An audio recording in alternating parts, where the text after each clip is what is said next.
Veja bem, quando um pai ou uma mãe fala com o filho, não está apenas emitindo sons ou organizando frases. Está, na verdade, moldando o mundo interno dessa criança, construindo pontes invisíveis entre emoção e razão. A linguagem é a ferramenta mais poderosa que possuímos para formar o pensamento humano. Cada palavra lançada é como um tijolo na construção da mente infantil. E o curioso é que raramente percebemos o alcance dessas palavras, o quanto elas permanecem ecoando dentro da alma de quem as ouve. O filósofo grego Sócrates dizia que as palavras são o espelho da alma. E, se isso é verdade, então a alma de um lar se reflete nas conversas que nele acontecem. Um pai que diz "você nunca faz nada certo" não está apenas expressando frustração, está transmitindo uma ideia sobre o erro, sobre o amor e até sobre o valor pessoal. Nenhuma palavra dita a uma criança se perde no ar. Todas se transformam em pequenas verdades que, mais tarde, definirão como ela se enxerga e se comporta diante do mundo. Nos primeiros anos de vida, o cérebro infantil é um campo fértil, pronto para receber qualquer semente. É nesse terreno que florescem tanto a coragem quanto o medo, tanto a autoestima quanto a dúvida. Cada frase dita pelos pais atua como uma gota de chuva que alimenta ou encharca demais o solo emocional.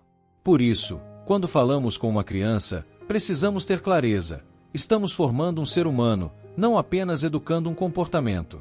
Costumo dizer que a infância é uma espécie de laboratório da alma.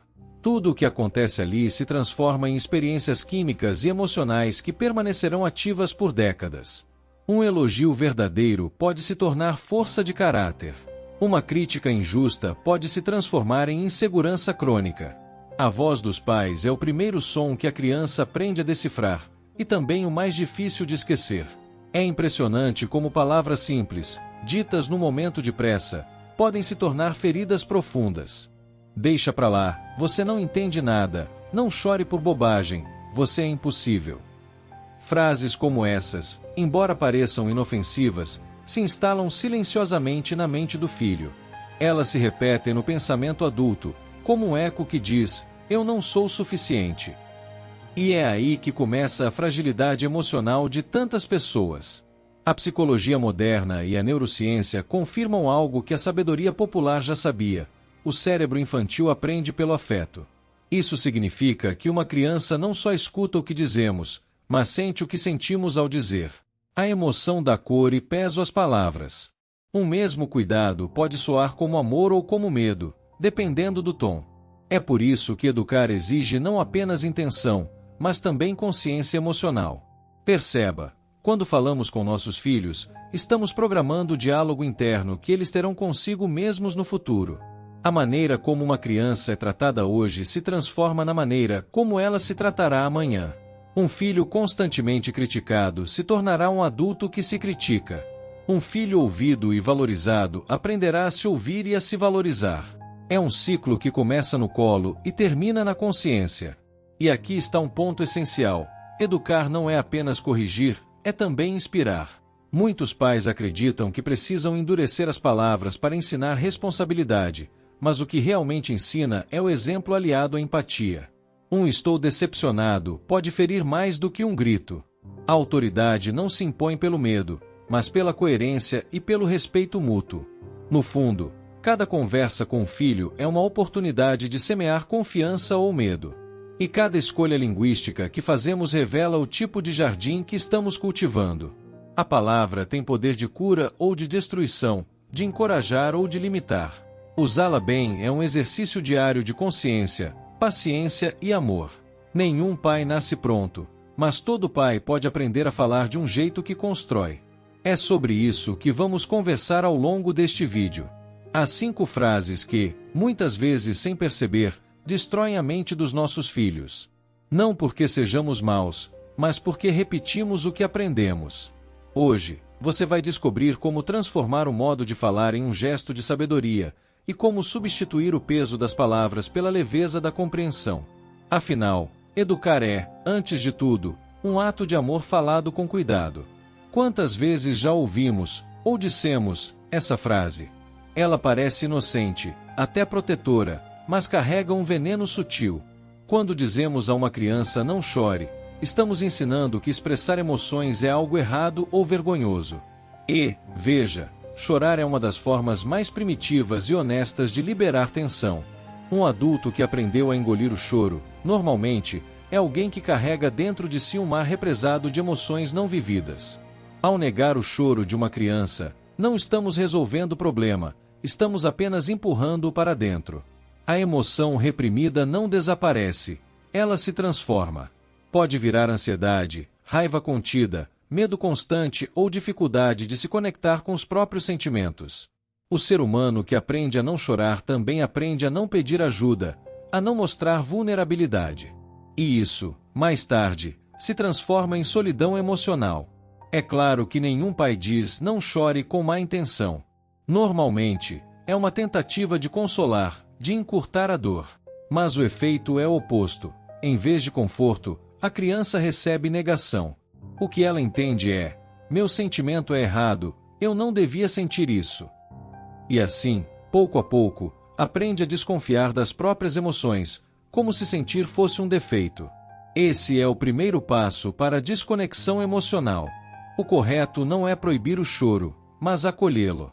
Dizer algo como "eu entendo que você está triste" muda tudo. Essa frase não resolve a dor, mas a legítima.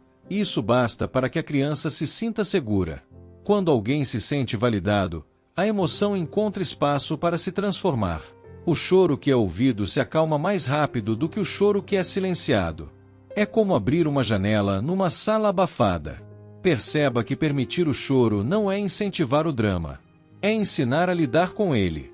Quando o adulto aceita as lágrimas da criança, ele está mostrando que a tristeza faz parte da vida e que sentir não é fraqueza. A emoção, quando acolhida, se organiza. Quando negada, se desorganiza.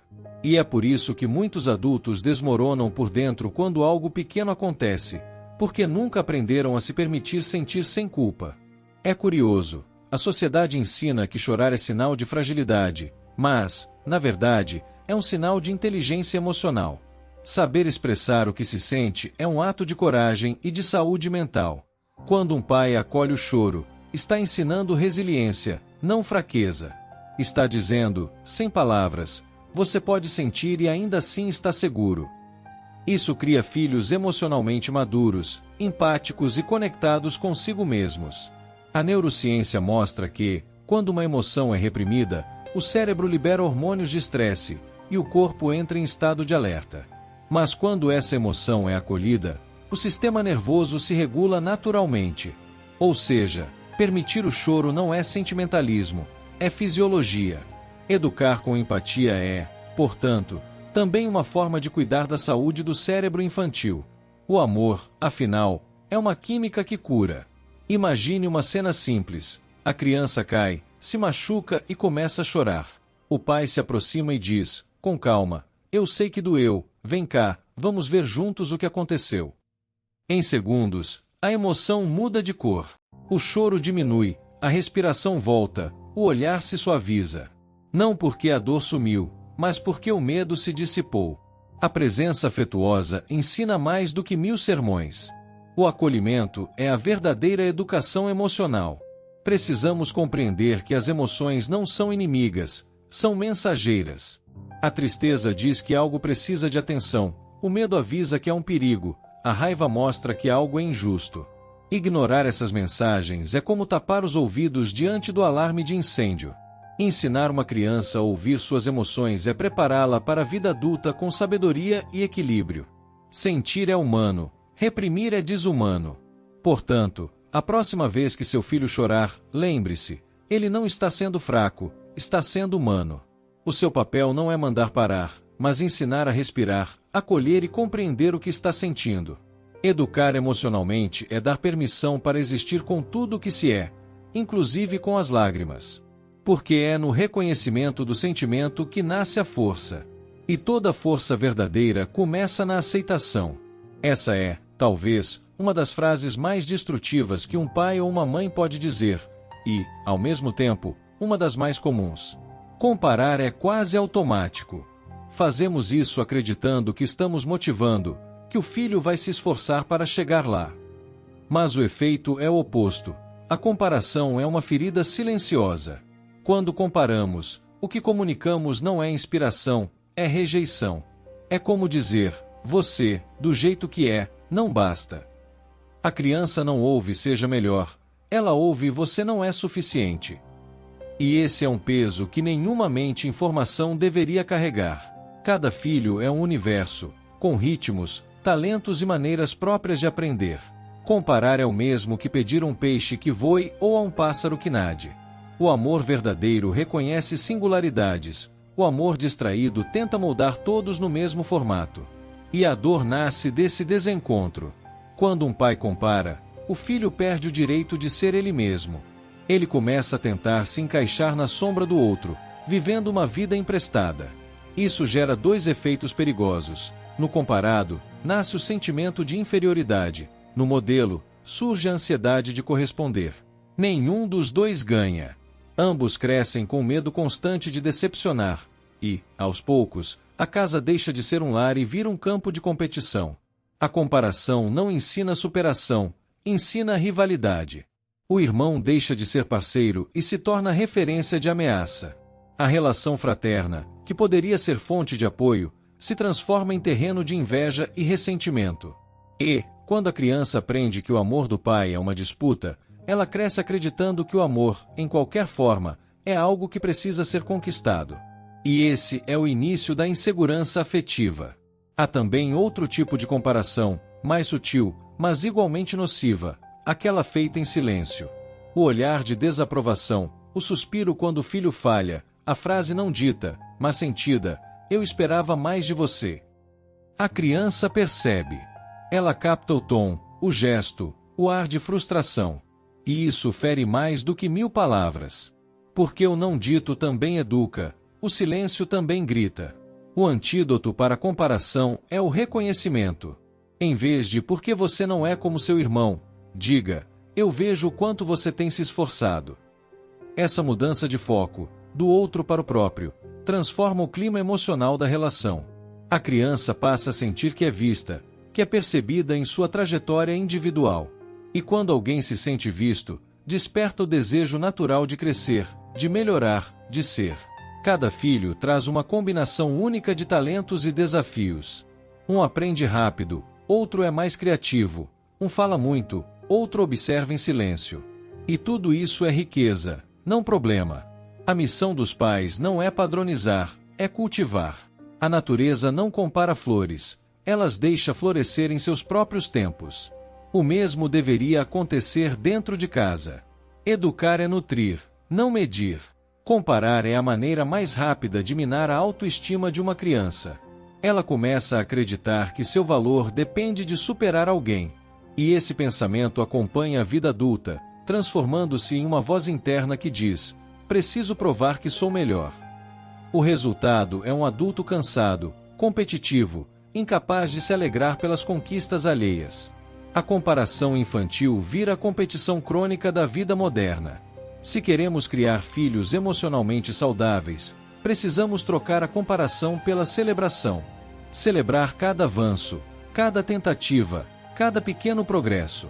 Dizer estou orgulhoso de como você se esforçou vale infinitamente mais do que por que não tirou a nota que seu primo tirou. O elogio sincero é um fertilizante para a autoconfiança. Ele mostra que o amor não se ganha, se vive. No fim das contas, o que todo filho quer é ser aceito por quem é. Quando um pai reconhece o valor único de seu filho, ele está dizendo, você tem um lugar seguro no mundo. E isso é o alicerce da autoestima. Comparar destrói, acolher constrói. Porque cada criança tem seu ritmo, seu brilho, sua história. E o papel dos pais não é fazer todos brilharem igual, é ajudar cada um a descobrir sua própria luz. Poucas frases têm um poder tão devastador quanto essa. Ela parece apenas uma constatação, mas é, na verdade, uma sentença. Quando um pai diz você é bagunceiro, você é preguiçoso ou você é teimoso, está rotulando o filho. Está transformando um comportamento momentâneo em uma identidade permanente. E o que começa como uma simples crítica se transforma em uma crença limitante que acompanhará essa criança pelo resto da vida. A mente infantil é como um espelho limpo. Tudo o que dizemos é gravado sem filtros. Quando dizemos você é, estamos definindo o que a criança acredita ser. E, acredite, ela passa a agir conforme essa definição. Isso é o que os psicólogos chamam de profecia autorrealizável. A criança acredita no rótulo e começa a agir de acordo com ele. Não porque seja sua natureza, mas porque foi o que lhe disseram que era. O rótulo é uma forma de prisão invisível. Quando alguém cresce ouvindo que é nervoso, dificilmente aprende a se acalmar. Quem escuta que é burro perde a curiosidade natural de aprender. Os rótulos matam o potencial. Eles reduzem a complexidade humana a uma palavra simples e injusta. E o pior é que muitas vezes esses rótulos são ditos em momentos de raiva, sem intenção de machucar, mas acabam virando verdades emocionais. Um dos maiores erros na educação é confundir comportamento com identidade. Dizer você foi desorganizado é muito diferente de dizer você é desorganizado. O primeiro fala de um fato, o segundo, de quem a criança acredita ser. E a diferença entre uma frase e outra pode determinar se o filho crescerá com senso de responsabilidade ou com sentimento de incapacidade. As palavras constroem o eu, por isso, precisam ser escolhidas com sabedoria. Mesmo elogios podem se transformar em rótulos perigosos. Dizer você é o inteligente da família ou você é o responsável cria uma pressão enorme. A criança passa a temer falhar, porque acredita que qualquer erro destruirá sua identidade. A partir daí, o erro deixa de ser aprendizado e vira ameaça. E assim, sem perceber, criamos filhos que não se permitem errar, que vivem em constante tensão para manter o papel que lhes foi dado. Em vez de rotular, precisamos descrever comportamentos. Dizer hoje você se esforçou muito é um reconhecimento que ensina. Dizer você é esforçado parece positivo, mas aprisiona. A diferença está no verbo. O é define, o fez ensina. A linguagem pode libertar ou aprisionar, e quando trocamos o julgamento pela observação, abrimos espaço para o crescimento. Uma criança precisa saber que pode mudar, não que está condenada a ser sempre igual. Rotular também impede o olhar empático dos pais. Quando acreditamos que um filho é difícil, deixamos de buscar as causas do comportamento. Em vez de tentar compreender o que ele está sentindo, passamos a reagir automaticamente. O rótulo substitui o diálogo. E assim, o vínculo se distancia. Educar não é classificar, é compreender o que há por trás de cada gesto, de cada resistência, de cada silêncio. Há uma frase simples que transforma completamente o modo de se comunicar com uma criança. Isso que você fez não é quem você é. Ela separa o comportamento da identidade e abre espaço para o aprendizado. O erro deixa de ser culpa e passa a ser oportunidade. Esse tipo de linguagem não enfraquece a autoridade dos pais, pelo contrário, a fortalece, porque cria um ambiente de respeito mútuo e de desenvolvimento real. Precisamos lembrar que ninguém nasce pronto. As crianças estão em constante processo de construção, testando limites, aprendendo a lidar com emoções e com o mundo. Quando um pai rótula, ele interrompe esse processo. É como dizer, você parou de crescer. Mas quando o pai acredita na mudança, ele se torna um espelho de esperança. O olhar de quem confia tem o poder de transformar comportamentos. Por isso, toda vez que sentir vontade de rotular, respire e reformule. Em vez de você é impossível, diga hoje foi um dia difícil, né? Vamos pensar juntos em como melhorar. Essa simples troca muda o tom, a mensagem e o efeito. Porque o que a criança realmente precisa ouvir é que pode errar, aprender e tentar de novo. E isso só é possível quando as palavras que a definem são substituídas por palavras que a libertam. Essa é uma das frases mais dolorosas que um filho pode ouvir, especialmente quando vem de alguém que ele ama e admira. À primeira vista, parece apenas uma expressão de frustração, mas o impacto emocional é profundo.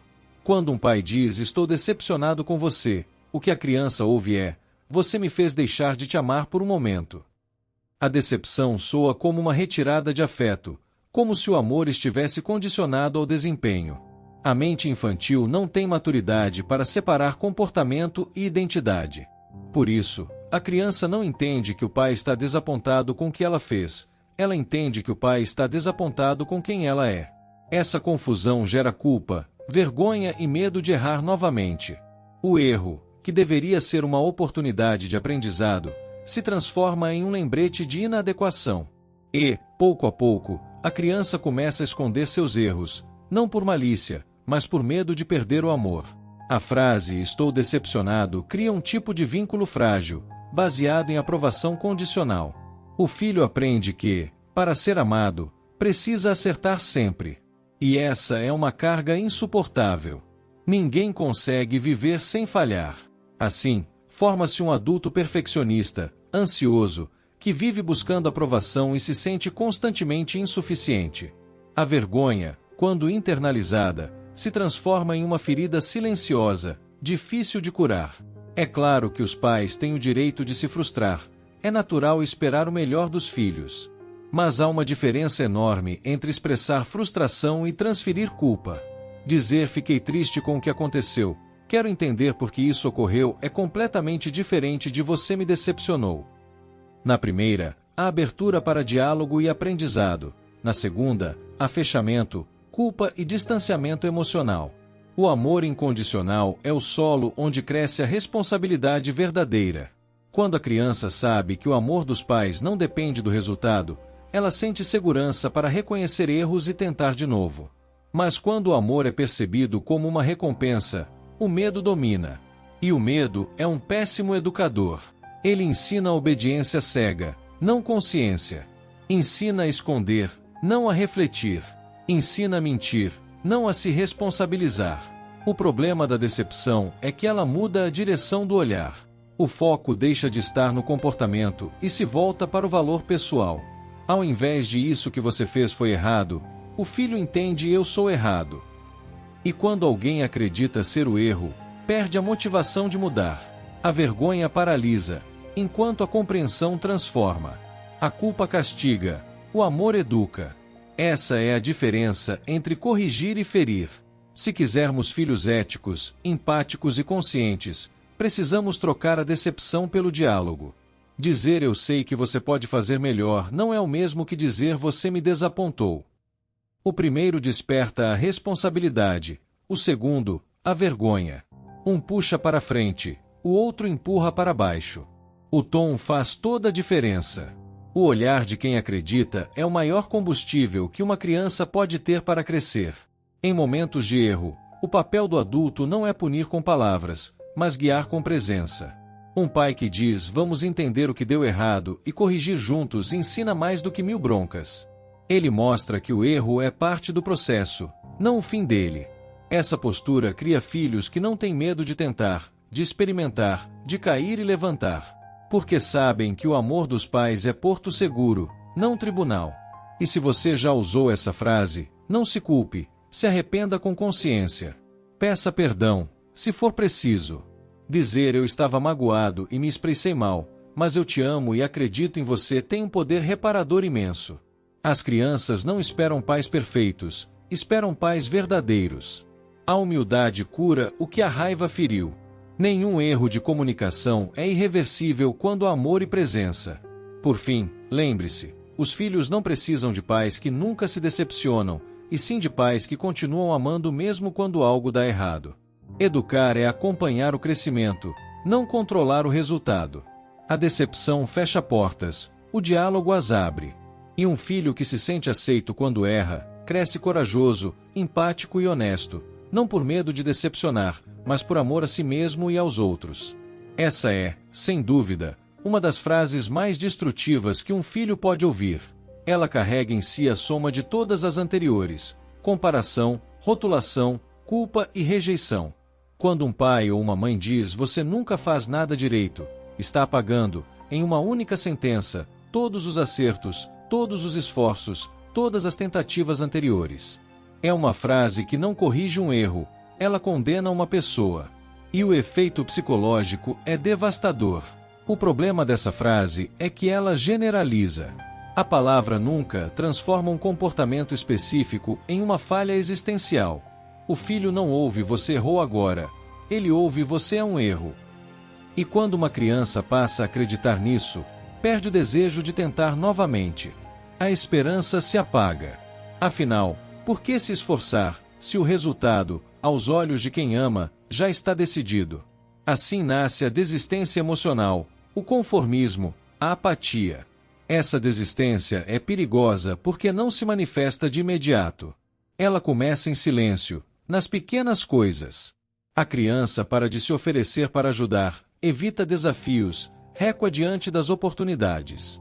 Não por preguiça, mas por medo de fracassar de novo, medo de ouvir a mesma frase que fere mais do que qualquer castigo físico. Cresce, então, um adulto inseguro, que duvida de suas próprias capacidades e vive se sabotando. Muitos adultos que hoje se sentem incapazes, travados, com medo de errar, carregam dentro de si a voz de um pai ou de uma mãe dizendo: "Você nunca faz nada direito." Essa voz se torna um eco interno, uma espécie de juiz implacável que nunca se cala. Mesmo quando conseguem grandes conquistas, sentem que não são suficientes. E o que era apenas uma frase, dita talvez em um momento de raiva, transforma-se em um destino psicológico. Mas é importante lembrar, essa programação pode ser desfeita. Assim como as palavras ferem, outras palavras curam. Dizer "você pode tentar de novo" substitui o peso da acusação pela leveza da esperança. Quando um pai reconhece o esforço, o filho reaprende a acreditar em si. E quando o filho volta a acreditar, ele tenta novamente, e tenta melhor. A autoconfiança nasce do olhar de quem acredita. A forma de corrigir faz toda a diferença. Criticar o comportamento é educar. Atacar a identidade é ferir. Dizer "isso não ficou bom, vamos refazer juntos" ensina. Dizer "você nunca acerta" destrói. O primeiro transforma o erro em aprendizado. O segundo transforma o erro em vergonha. A vergonha paralisa, mas o aprendizado liberta. O tom de voz e a intenção por trás das palavras são tão importantes quanto as palavras em si. Pais que aprendem a corrigir com empatia constroem lares onde o erro não é um castigo, mas uma oportunidade. Quando o filho entende que pode errar sem ser rejeitado, ele desenvolve coragem. E coragem é a base da autoconfiança. Nenhuma criança cresce segura se vive com medo constante de falhar. O amor precisa ser o chão firme de onde ela salta, não o abismo que ameaça caso escorregue. E se você, ao ler isso, reconhece que já disse essa frase, saiba que ainda há tempo para reconstruir. Uma conversa sincera pode curar feridas antigas. Dizer "eu estava errado quando disse aquilo, eu sei que você faz muitas coisas bem" pode ter um impacto transformador. As crianças, mesmo crescidas, guardam essas palavras de reparação como tesouros. Nunca é tarde para mudar a forma de falar e de amar. No fim, o que molda o caráter de um filho não são os erros que comete, mas o que aprende com eles, e o modo como os pais o ajudam nesse processo.